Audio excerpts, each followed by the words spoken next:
Lost my mom in a house fire at 16 and got placed in foster care because my wealthy uncle didn't want me. Then uncle's wife showed up wanting custody and revealed the real reason my uncle abandoned me. The firefighters wouldn't let me go back inside. I stood on the lawn barefoot. At 2 in the morning was still in there. I could hear her screaming my name from the second floor before the roof collapsed, and then I couldn't hear anything anymore. A neighbor wrapped a blanket around me while strangers held me back. The funeral was small because my mom did have many. She worked double shifts at a textile factory, but spent every day off with me. That was her whole world. A social worker named Arlene explained that since my father was never in the picture, they needed to find a legal guardian or I'd enter foster care. I told her I had an uncle, lived 40 minutes away in a 6-bedroom room, house with a pool and a 300-car garage. He owned a chain of auto dealerships.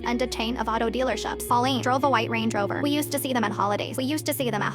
My mom and Everett had some falling out when I was around 10 and we stopped going to family gatherings. Y'all never explained why she had just changed the subject whenever I asked Arlene. Called Everett that afternoon. I sat in her office, watching her face shift from professional to confused to something close to disgusted. She hung up and looked at me carefully. Your uncle has declined to take custody. What do you mean decline? He said he's not in a position to take on a teenager right now. Not in a position, 6-bedroom and more money than my mom made in 10 years. I went into foster care that week. The first home was fine, but I slept on a pull-out in the basement. I went to a new school where nobody knew me and ate lunch alone every day. At night, I'd replay that sound. The roof collapsing. The silence. I got moved to a second home, then a third, each one more temporary than the last. I stopped unpacking my bag completely. That was the point. 7 months after the fire, Darlene called saying someone wanted to see me. I assumed it was a new placement. Polly walked into the office. My uncle's wife looked different from how I remembered, thinner. She'd been crying because her eyes were swollen and dry. She sat across from and did speak for a long time. Then she said I didn't know. Didn't know what? Didn't know what? Had Everett refused you. He told me you chose to stay in foster care, said you were angry at the family, and didn't want to live with us. My chest went tight. He said I chose this. I believed him for 7 months. I kept asking why you wouldn't come. You were adjusting. You needed space. You blamed us for not being closer to your mom. None of that is true. I know that now. She pulled a folder from her bag and signed with legal paper. Your mom had a life insurance policy. Pauline said quietly, $250,000. You were the sole beneficiary, but since you were a minor, the payout required a legal guardian to manage the fund. He pointed to a line on the document. Contacted the insurance company 3 days after the funeral. Told them he was your guardian. They sent the check to his address. He took my money.